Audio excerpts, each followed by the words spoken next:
kok bebek. Sapi 4 kakinya berapa? Ya, sapi 4 kakinya, sapi 4 kakinya 8. Apa 22? 16. Masa kelas 4 nggak tahu sapi 4 kakinya berapa? Nanti dilolos jadi kelas 3 lagi. Zakir. Kambing 1 bulunya berapa?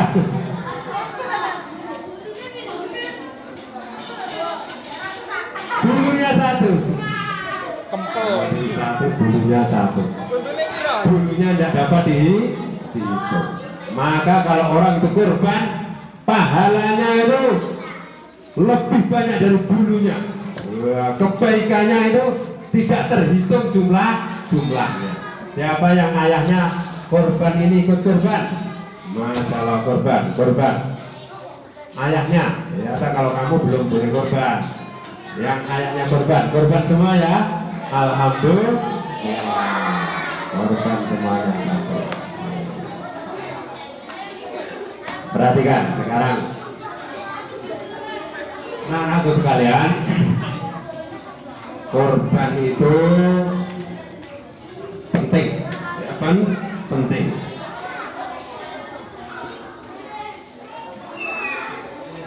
Hari korban ini setiap tahun oleh Allah diadakan perayaan hari korban.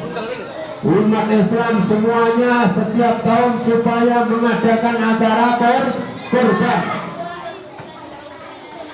Dari pelosok-pelosok penjuru dunia sampai tengah-tengah kota dunia, di gunung-gunung, di pinggir laut, di tengah hutan yang ada orang Islamnya, setiap 10 Dzulhijjah disunahkan untuk menyembelih korban.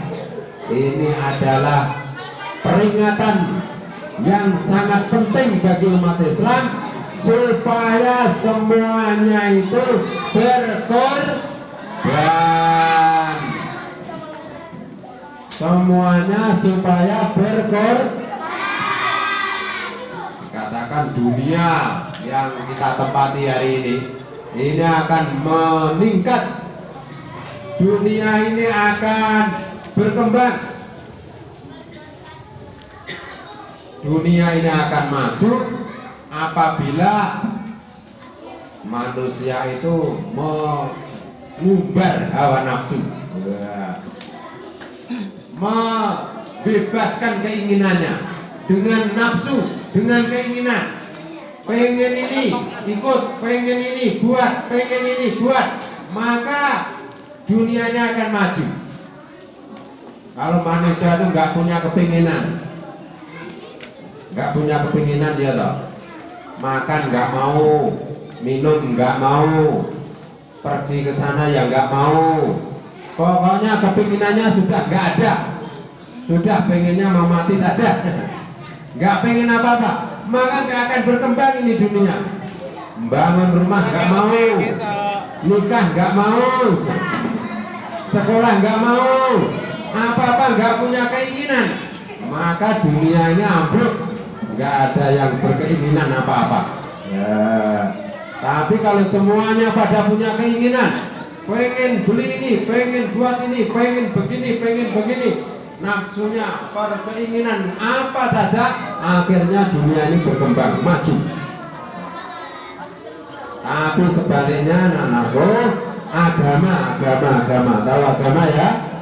Agama yang menjadi kendaraan kita akan masuk surga ini akan maju dan berkembang apabila kita mau berkorban, kita mau mujahadah, kita mau susah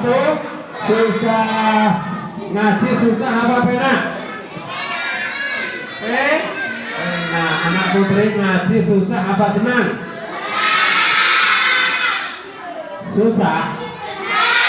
Oh, senang. Ngaji itu menyenangkan, temannya buahnya gendut-gendut, ya kan? temannya banyak dari berbagai macam daerah. Coba kalau kamu nggak ngaji di pondok, di rumah saja, kenalnya cuma min ambil 6. Ya, itu Mas Men itu Mbak Nem, nggak kenal sama Mbak Ja, nggak kenal sama Mbak Ya, itu nggak kenal. Tapi karena di pondok, akhirnya berbagai macam kalangan, berbagai macam daerah dari pulau sana pulau sini berkumpul di sini, akhirnya kenal dari Sabang sampai Merauke, temannya seluruh Indonesia. Alhamdulillah. Kalau nggak ngaji di pondok di rumah saja, itu lama-lama seperti kodok neng jero batok. Ngerti kodok? Kungkong itu namanya kok kodok. Siapa yang rumahnya dekat sawah? Itu kalau malam hari kedengaran. Itu di sawah pondok itu. Kalau baru digarap dia toh malam hari semuanya pada pikiran. Kungkong semuanya kodok namanya. Lah kodok di dalam batok, tahu batok? Batok kampung itu loh. Iya toh? Tempurung kepala apa kelapa? Tempurung kelapa. Iya. Itu kodok di dalam tempurung kelapa. Nah, itu perasaannya sudah paling gede dewe. Wah, di sini saya paling jos dewe. Di sini saya paling hebat dewe. Ternyata setelah batoknya dibuka, ada dunia, ada langit, ada matahari. Dia merasa kecil. Nah, orang itu kalau nggak mondok, nggak punya teman yang berbagai macam daerah, nggak pengalaman luar, nggak terus punya macam-macam pertemanan dengan banyak orang, maka perasaannya hebat sendiri, di kampung sendiri, jas sendiri. Akhirnya menjadi picik pandangannya, kurang pergaulan, lama-lama menjadi idiot. Naudzubillah semua naudzubillah. Tapi kalau mondok bertemu dengan macam-macam teman, walaupun agak susah dikit, tapi pengalamannya luas. Saya pernah bergaul dengan orang Sumatera yang punya karakter keras. Bergaul dengan orang Jogja yang senantiasa lemah lembut, sopan santun, sampai ke orang Jogja itu kakinya diinjak sama temannya itu nggak marah-marah. Pangapunten Mas, niki ampean kula tesih kangge. Sangke sabare beda wong Surabaya. Jantuk malah musuhi kancane. La ilaha illallah. Mondok walaupun agak susah sedikit, korban sedikit, tapi nanti akhirnya akan maju agamanya. Pulang kampung kalau tidak di pondok itu ya korban sebentar aja. Kamu misalnya berani mondok 10 tahun, nanti pulang kampung itu dipanggil Pak Kiai. Ya, ini Pak Kiai Hilal. Ya, padahal Hilal di sini nggak pernah duduk. Tapi nanti kalau betah di pondok 10 tahun, pulang bisa dipanggil Pak Kiai. Santriwati, teman-teman santri putri ini mondok di sini 10 tahun, nanti pulang bisa dipanggil Buyai. Ini Buyai Fitri. Gendut. Karena sudah lama mondok, akhirnya pulang dipanggil Buyai. Iya. Kalau jadi Pak Yai Buyai nanti punya santri banyak, punya murid banyak, akhirnya nanti toh jadi pemimpin masuk surga. Kamu tahu berangkat ke surga sana, belakang kamu itu banyak sekali pengikutnya. Loh, itu orang kok banyak sekali yang ikut, itu siapa? Di daftar para nabi. Ini nggak ada Nabi Hilal, ini nggak ada Nabi Osama, tidak ada yang tertulis dalam daftar Nabi. Nabi Osama nggak ada, ya, nggak ada Nabi Zaki ini. Lah tapi kok masuk surga tuh toh, kuancane pemburu itu banyak sekali. Yang mengikuti rombongan Zaki itu banyak sekali. Akhirnya ditanyakan sama Allah, ya Allah, itu siapa ya Allah? Saya nggak lihat di dalam data para nabi, di dalam data para sahabat, bahkan golongan para wali pun bukan, tapi kok masuk surga berjamaah segitu banyaknya. Itu siapa? Oh, itu ternyata umat akhir zaman yang dakwahnya diterima oleh Allah Subhanahu wa ta'ala. Jadi kiai, jadi ulama warasatul anbiya, ulama itu pewaris para nabi. Ulama hari ini, ulama zaman sekarang ini ibaratnya nabi-nabi zaman dahulu. Maka kamu ini kalau ngaji 10 tahun pulang, ibaratnya itu toh nanti akan jadi pemimpin kebaikan, masuk surga seperti para nabi. Amin ya rabbal, amin ya rabbal alamin. Mondok berkorban. Lah pengorbanan santri diantaranya apa? Pengorbanan santri ini, korban itu tahu nggak? Korban itu kambing dibeleh, ya toh? Disembelih. Yang disembelih apanya? Lehernya. Nah, lehernya dibeleh. Kalau santri bukan lehernya yang disembelih. Yang disembelih apa? Nafsunya. Mimbar nazilah dilawan. Yang disembelih adalah nafsunya dimasukkan ke dalam pondok, nafsunya disembelih. Kalau anak-anak di luar toh jam segini apalagi liburan, dia itu matanya mentolong sampai hampir copot, melilihi HP, dipencet sampai HP-nya itu loh bulat gara-gara dipencet. Nah, tapi santri dikorbankan nafsunya, jatahe waktu nih matanya untuk melilik kepada HP, sekarang melilik kepada Al-Quran. Nanti akhirnya matanya tidak dihisap oleh Allah. Amin ya rabbal.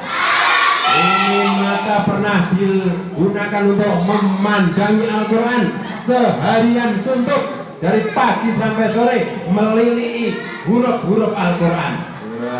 Akhirnya malaikat mau menghisap itu perkewuh.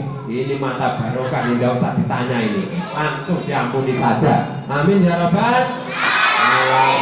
Gitu. Kalau mata barokah itu tidak akan diusut-usut, digunakan untuk melilihi Al-Quran terus kok. Nah, maka di pondok ini kurban nafsu matanya disembelih. Terus sekarang itu loh anak-anak di luar sana toh, kakinya itu dibikin jalan-jalan. Kalau anak-anak sebesar kamu toh di kampung itu toh sama cari ikan di kalen-kalen itu loh. Hilal itu kalau di rumah cari ikan di kalen-kalen. Iya toh. Tapi karena mondok akhirnya di sini nggak kemana-mana, dimasukkan dalam pintu gerbang, kakinya nggak ke kalen-kalen. Itu loh kalau ke kalen-kalen, ke sawah-sawah, ke kali-kali, tahu anak putra? Itu sawah siapa? Sawahnya Allah.